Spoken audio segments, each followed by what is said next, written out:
Bienvenidos a este nuevo segmento de Talent Plus. Quien les habla en este momento es Jennifer Faría y estamos transmitiendo desde los estudios de eTalent Production. Está en la dirección general Elvis Vilches y hoy vamos a hablar sobre un gran tema de interés para todos en el contexto de lo que es el sector educativo y esta nueva normalidad que ha demandado o ha puesto en tela de juicio todos los procedimientos que se están utilizando y que tanto las escuelas, las universidades y todos aquellos entornos relacionados con el área de educación han tenido que tomar diferentes alternativas desde una perspectiva para poder atender a la población que requiere tanto del sistema formal de educativo como aquellos también que necesitan generar tanto contenido como consumirlo también.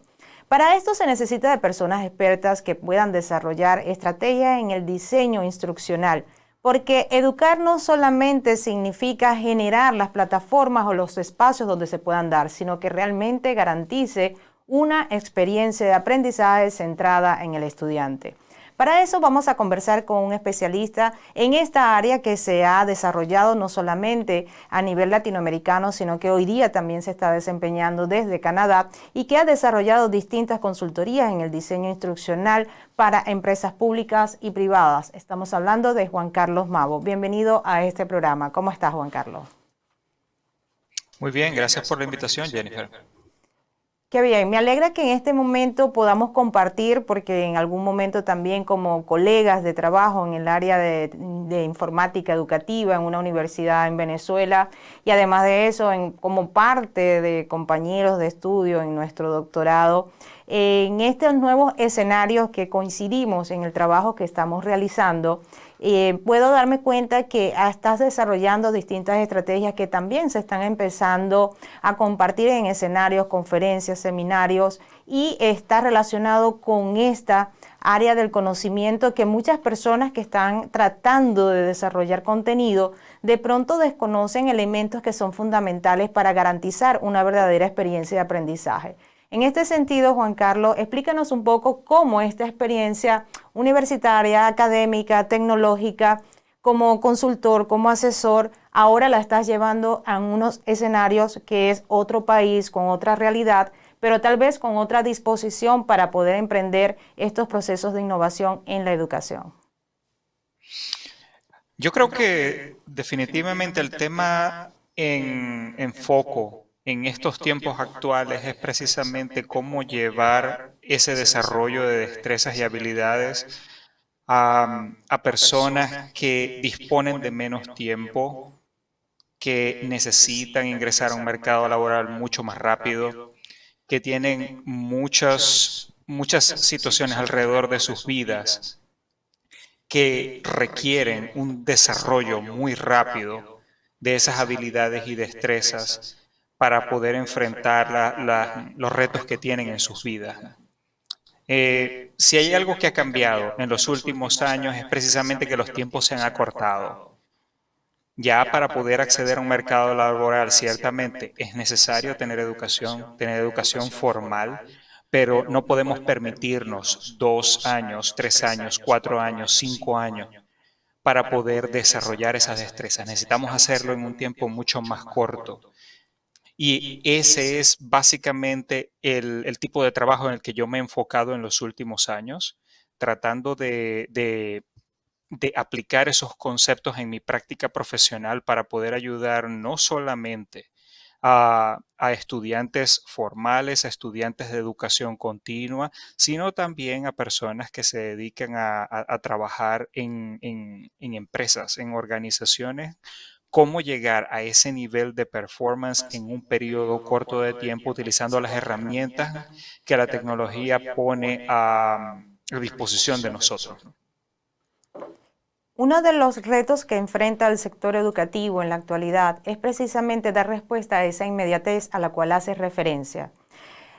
Para el sistema formal de educación, universidades, instituciones educativas, college, donde las personas acuden para poder tener un título o una profesión, está viéndose en la necesidad de generar a su vez programas de continuing education para poder ir a la par de la demanda y de esa necesidad, porque ciertamente en el periodo en el cual ellos están realizando este proceso de formación, la exigencia en el trabajo, en el lugar donde se desempeñe, implica que necesita desarrollar habilidades de una forma rápida para poder ser oportuno y más que competitivo, poder desarrollar esas habilidades y poder garantizar su estabilidad dentro de un mercado laboral.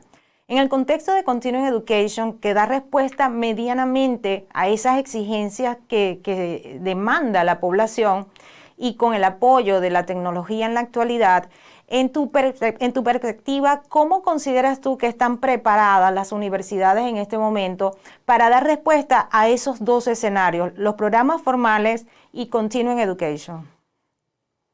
Yo creo que la mayoría de las universidades siguen enfrentando un desafío particular, y es el hecho que los programas curriculares siguen representando una fotografía en el tiempo, en el momento específico en el cual ellos fueron diseñados. Probablemente se hizo un ejercicio adecuado para poder generar ese currículum, para poder adaptarse a los requerimientos de un mercado laboral, pero eso es una fotografía. Eso es una fotografía tomada en el momento en el cual se hizo ese análisis. El mercado evoluciona todo el tiempo. En realidad es en un continuo. Nada permanece igual año tras año. Continuing Education, en ese sentido, tiene la capacidad de poder adaptarse de manera más dinámica. El hecho de que muchas escuelas de estudios continuos no tienen que regirse por una supervisión tan estricta como la que pudiese tener un Bachelor Degree Program o un Master's Degree Program. Les permite a ellos precisamente responder de manera más dinámica a cuáles son los requerimientos de determinadas profesiones, cuáles son los requerimientos del sector público, cuáles son los requerimientos del sector privado, cuáles son las temáticas, cuáles son las destrezas específicas que se están manejando en empresas de IT, en empresas de construcción, en empresas de healthcare. Y el hecho de que en las universidades normalmente las personas que nos dan clase en cursos en las universidades, y esto es muy específico de Norteamérica, las personas que dan clase en facultades son personas que tienen años dando clase en la facultad, que se han dedicado exclusivamente a dar clase en universidades y a hacer investigación, probablemente crean una burbuja de facto, algo en el cual ellos traen a sus estudiantes a manejar información que ellos tienen, que ellos manejan, ese conocimiento que ellos manejan, pero que no tiene ese contacto directo con la industria, ese contacto directo con el mercado laboral. Ese es el tipo de servicio principalmente que podemos encontrar en educación continua. En educación continua, las personas que hacen vida, que preparan programas, que dan clases, no son faculty members, no son personas que trabajan exclusivamente para la universidad. Son personas que trabajan para empresas, son personas que tienen firmas de consultoría, son personas que, digamos, trabajan en el frente de batalla. Y en ese sentido son personas que pueden traer casos de la vida real, casos que pueden discutir en clase, que le dan ese sabor a la clase en Continuing Education como que más parecido a la realidad. Con respecto a tu pregunta, o de regreso a tu pregunta, muchas universidades han reconocido que realmente lo que les brinda un valor agregado a su oferta académica son los estudios continuos.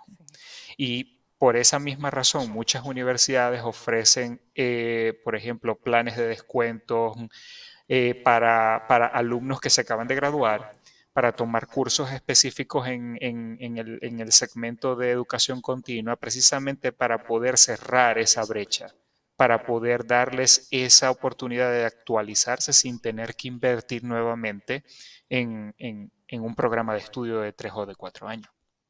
La flexibilidad de Continuing Education definitivamente responde a esas brechas que no puede atajarse en un programa formal educativo.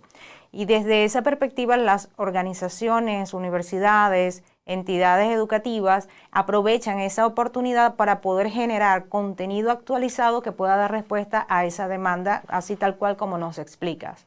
Sin embargo, hay otro factor que muchas personas también por el recurso del tiempo, movilización, el tipo de oferta, si es presencial, si es online, si es de calidad universitaria, si realmente está bien estructurado, empiezan a emigrar a otras formas de acceso de información y que desde allí se empieza a generar todo lo que es este movimiento de generación de productos académicos, cursos online, masterclass, estructuras de ventas basadas en educación como los webinars y todas estas plataformas alternativas que están generando contenidos directos al alcance de las personas.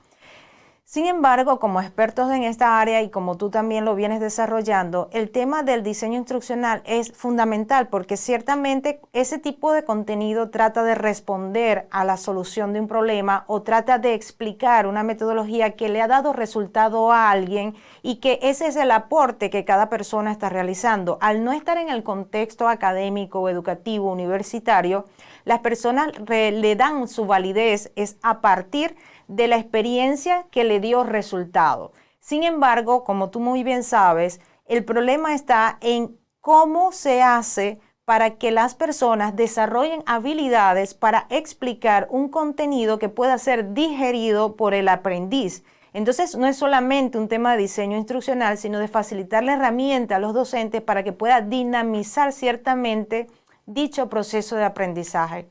Sé que vienes también desarrollando investigación y vienes hablando sobre este tema y me gustaría saber cuáles serían las estrategias, técnicas, metodología, tips que tú le puedas facilitar a las personas que en este momento no están relacionados con una universidad, pero quieren facilitar un contenido, pero no hayan cómo utilizar estrategias apropiadas dentro de este entorno tecnológico no mediado por un ente universitario o una academia en particular. Si estamos hablando, por ejemplo, de un profesional que posee conocimientos, que posee experiencia, que ha desarrollado sus destrezas en un área particular de conocimiento, lo primero es que esa persona tiene que reconocer, quizás volver un poco hacia atrás al momento en el cual esa persona era un aprendiz nuevo en esa área de conocimiento en particular. Es muy común que cuando tenemos personas que son expertos en un área y tratan de facilitar este conocimiento a personas que son nuevas en esta área, con frecuencia se sienten frustrados, con frecuencia sienten que la manera en la cual están tratando de hacerle llegar ese conocimiento a esa persona no es precisa, no está dando los resultados adecuados. Y eso es generalmente producto de una persona que ha perdido esa conexión con lo que significa ser un nuevo aprendiz en un área de conocimiento en particular. Yo pienso que eso es sumamente importante, independientemente si la persona está vinculada con una universidad o no, si está vinculada con una institución formal de educación, sea estudios universitarios o estudios de extensión universitaria o educación continua. Esa persona tiene que empezar por reconocer cuál es ese estado mental, entender cómo se siente una persona que es nueva a un área de conocimiento para poder crear esa conexión y poder facilitar ese contenido de la mejor manera posible. En segundo lugar, para aquellas personas que no pueden acceder, por ejemplo, a una plataforma educativa como la que puede ofrecer una universidad, siempre hay espacios alternativos para poder Claro. presentar ese contenido y poder crear esa legitimidad. Un ejemplo claro para ello son plataformas educativas como LinkedIn Learning o, por ejemplo, Udemy, que están diseñadas precisamente para personas que tienen un conocimiento, que tienen una experiencia, que tienen la oportunidad de presentarlo a otros individuos y, y ayudarlos a desarrollar esas competencias y adquirir ese conocimiento. Cada una de estas plataformas tiene una serie de tips diseñados precisamente para poder estructurar contenido, para crear actividades de aprendizaje preinstruccionales, tiempo, instruccionales, crear esos momentos en los cuales los participantes puedan aplicar el conocimiento como un inicio de desarrollo de destrezas y recibir feedback en ese sentido. Siento que este es el mejor momento para ello, sobre todo porque mencioné dos plataformas, pero realmente aprendizaje es omnipresente en estas épocas. Estoy seguro que tú habrás escuchado de muchas personas que están todo el tiempo aprendiendo cosas nuevas, aprendiendo idiomas, utilizando plataformas en línea tipo Duolingo o utilizando inclusive YouTube. Tu aprender simplemente cómo hacer algo nuevo. Hay personas que han desarrollado todo un modelo de negocio para presentar los conocimientos y las destrezas que han desarrollado en el tiempo a través de un canal de YouTube. Se está haciendo más común que nunca y yo considero que este tipo de plataformas van a seguir apareciendo en el tiempo. Pero realmente en el foco de todo, digamos que en el núcleo de toda esta idea de poder compartir conocimientos, experiencias y desarrollo de destrezas está en esa capacidad de poder conectar con lo que significa ser un nuevo aprendiz en un área en particular. No todos los expertos tienen clara esa conexión. No todos los expertos pueden decir yo estoy en conexión con lo que significa ser un nuevo aprendiz en esta área y por lo tanto puedo ayudar a esa persona a llegar a la siguiente etapa. En definitiva, y complementando un poco lo que estás diciendo, cuando un experto en un contenido, indistintamente si está relacionado o no con una universidad, empieza a tratar de darle orden a sus ideas para generar contenidos digitales, a veces se enfoca mucho en querer enseñar todo lo que tiene, olvidando precisamente que lo más importante es el aprendiz. Siempre en los proyectos de asesoría que participo le digo a la persona, cuando tú vas a un curso, a un taller, una conferencia, a cualquier experiencia de aprendizaje, vas a digerir un contenido, ¿qué es lo que realmente quieres que esa persona al terminar haya aprendido? Y a partir de allí es que se pueden recrear ambientes de aprendizaje presenciales o a distancia, se pueden generar estrategias, se pueden utilizar recursos, porque estoy enfocando todo mi conocimiento, mi sabiduría para el aporte o solución de un problema en atención a que realmente haya una transferencia de aprendizaje y el estudiante, el participante, lo pueda aplicar. De esa manera solo se puede garantizar que hubo una utilidad práctica del tiempo que se invierte en ver, digerir, consumir ese contenido y la transferencia de poderlo aplicar. El reto sería entonces poder entender que no es suficiente dominar un contenido, sino que también es necesario sensibilizarse ante la necesidad de conocer cuáles son las mejores estrategias para generar esos ambientes de aprendizaje. En el contexto universitario en el cual te encuentras ahora y en el evento que vas a participar, que me gustaría que nos explicaras un poco cómo se llama, qué es sobre lo que vas a conversar y que cómo viene siendo esto el resultado de tu inquietud de ver cómo esas competencias tecnológicas, esas competencias didácticas que tiene que desarrollar toda persona que asume el compromiso de generar contenido, lo puede hacer no solamente de calidad, sino también que pueda ser digerible y utilizado para que su aporte, el esfuerzo de crearlo, realmente pueda tener un impacto positivo al ser utilizado. Cuéntanos un poco de esa experiencia que vas a tener en esta conferencia en la cual vas a participar. Por supuesto. La conferencia en la cual voy a participar se llama Techknowledge.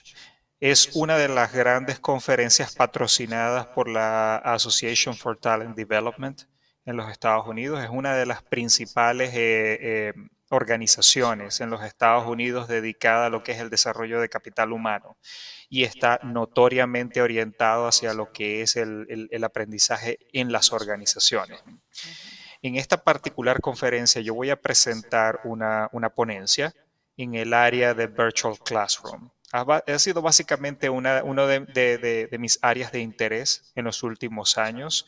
Yo creo que cuando trabajamos en educación continua y contratamos expertos en el en el tema, en el tópico que ellos van a facilitar en un curso o en un seminario en particular, ese rol de experto está presente allí. Igualmente, Claro. considero que el rol de instructor está allí. Es una persona que es capaz de presentar esos conocimientos de una forma estructurada y ese desarrollo de competencias en una forma estructurada. Quizás el problema es que, sobre todo en estos momentos donde todos los cursos son en línea, eh, muchos de ellos no tienen esa experiencia, muchos de ellos no tienen ese manejo de lo que es el escenario en el área virtual. Entonces ellos Claro. empiezan a presentar contenidos utilizando este medio, una plataforma de videoconferencia, y ellos pueden llegar a pensar que es exactamente lo mismo que Cuando no lo es. presentar ese tipo de contenido en un salón de clase. Lamentablemente no es así. De más está decir que las fuentes de distracción son mucho más grandes. Yo estoy presentando mi clase a los alumnos. Yo no sé si ellos están abriendo un tab distinto y están consultando su Facebook, están revisando Claro. su correo electrónico. Y esto se complica mucho más si yo pretendo dar una clase de 3 horas en una plataforma de educación virtual. Se puede convertir un poquito más, es un poquito más difícil y la efectividad es un poquito comprometida. El foco de mi presentación es precisamente cómo hablarle a ese tipo de instructores para que ellos puedan desarrollar competencias para generar verdaderos momentos de aprendizaje utilizando este tipo de plataformas y particularmente crear capas de seguridad psicológica para que los estudiantes puedan participar sin temor a hacer las preguntas que tienen que hacer, sin Ujú. temor a poder exponer sus inseguridades. El objetivo general es precisamente crear un ambiente seguro de aprendizaje, particularmente en educación continua, donde cada persona pueda decir realmente lo que piensa, las dudas que tiene y explicar a los instructores cómo usar esa participación de los estudiantes una vez que nosotros le damos, por decirlo así, una receta para poder generar más participación, para poder generar lo que llamamos más engagement en esos Ujú. momentos en línea, cómo usar ese feedback para poder generar momentos válidos e importantes en la clase. Tu aporte me hace reflexionar sobre dos cosas. Una, que es el principio de reciprocidad, porque ciertamente el facilitador, el mediador de ese proceso, quien asume esa responsabilidad, tiene que desarrollar esas estrategias y tiene que implementarlas de una manera que pueda recrear eso, pero también en ese entorno de corresponsabilidad, el estudiante también tiene que asumir su cuota de responsabilidad. Fíjate que la frustración no solamente es de parte del docente, sino también, o facilitador, sino también que puede ser de parte del estudiante. Entonces, la empatía en este caso tiene que ser de ambas partes, porque tiene que haber una fluidez en el cual se genere un ambiente de aprendizaje donde se dé la confianza, donde tanto el docente como el estudiante puedan poner todas las cartas sobre la mesa, por decirlo de alguna manera, y establecer sus propias condiciones de operatividad en un contexto distinto al cual está acostumbrado a operar. Entonces hay una diversidad porque hay tanto nativos digitales como inmigrantes digitales, como los que están en transición y como los que son temerosos 100% de esta forma de aprendizaje. Entonces, todo esto hay que saberlo mediar con sutileza para poder unificar o poder equilibrar a un ambiente de aprendizaje en el cual hay una diversidad de elementos, tanto de distractores como de enfoque, como de intereses, como de necesidades, de temores. O sea, allí confluyen un sinnúmero de cosas que para que pueda generar efecto realmente hay que ser un estratega, hay que convertirse en un artista, hay que ser un mago definitivamente. Me parece interesante el reto que estás asumiendo en poder reflexionar sobre estos aspectos y poderlos poner en una plataforma en el cual estamos hablando de aprendizaje en las organizaciones, porque desde ese momento podemos estar claros que este cambio no solamente es en donde vamos a recibir formación, sino también donde se está implementando y que también hay una transición. Me gustaría saber, Mavo, dónde las personas pueden tener acceso si tienes artículos publicados con respecto a esto, dónde te pueden contactar, qué tipo de servicios estás prestando al sector privado para poder desarrollar estas plataformas y bueno, pues puedan tener un poco más de profundidad de conocimiento y compartir contigo a través de qué medios. Por supuesto. Para contactar conmigo en primer lugar, siempre pueden ubicarme en LinkedIn. Simplemente con mi nombre completo, Juan Mavo Navarro, pueden ubicarme por allí. En segundo lugar, el tipo de servicios que estoy presentando desde el punto de vista de consultoría o de asesoría es básicamente, en estos momentos estoy trabajando en lo que es transición de programas que normalmente se llevan a cabo en persona, en un salón de clases, a una modalidad online o a una modalidad que llamamos en estos momentos remote delivery, para poder establecer una clara distinción entre las dos modalidades. También estoy ayudando a varias organizaciones a desarrollar programas, desarrollar contenido, particularmente con expertos en contenidos, crear ese diseño instruccional para poder lanzar nuevos programas en educación, tanto dentro de la organización como en el área de educación continua. Y finalmente, en estos últimos años he estado trabajando también en el área de accesibilidad. Quizás asesorando organizaciones y asesorando grupos de interés en cómo preparar materiales educativos para cumplir no solamente con regulaciones de accesibilidad para personas con discapacidades, pero también, digamos que entrando de lleno en el tema de diseño universal para entornos educativos, para crear experiencias educativas que realmente puedan ser aprovechadas por personas con todas las habilidades. Excelente. Aprovechando estos medios, me gustaría pues entonces despedir este programa sin antes que tú nos puedas compartir una idea final para todas las personas que nos estén escuchando en este momento. Yo creo que mi idea final, y nuevamente gracias por la invitación, Jennifer, mi idea final es que este es el mejor momento para pensar en el desarrollo de nuestras habilidades. De más está decir que cuando salgamos de esta situación global que ya todos conocemos, nos vamos a encontrar con una nueva realidad que definitivamente requiere que nos adaptemos y que desarrollemos nuevas destrezas para poder enfrentar lo que venga para nosotros y probablemente prepararnos para una situación similar que pueda ocurrir en un par de años. De más está decir que en los momentos de mayor necesidad es cuando el ser humano encuentra los mecanismos adecuados para poder adaptarse. Eso es precisamente lo que nos ha permitido estar en este planeta por tantos millones de años. Efectivamente es así. Es determinante que en toda situación de crisis encontramos oportunidades. Muchísimas gracias, Juan Carlos Mavo, por la oportunidad de escucharte y poder comprender otra perspectiva más profunda sobre este tema que está en gran debate a nivel mundial.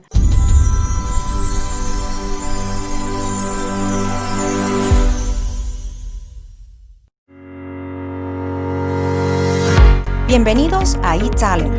Nuestra casa es un espacio de puertas abiertas para impulsar a talentos a posicionarse en una plataforma integral. Generar contenido digital requiere de recursos y espacios, pero lo más importante es de una estrategia que te permita monetizarlo. Sé parte de nuestro equipo.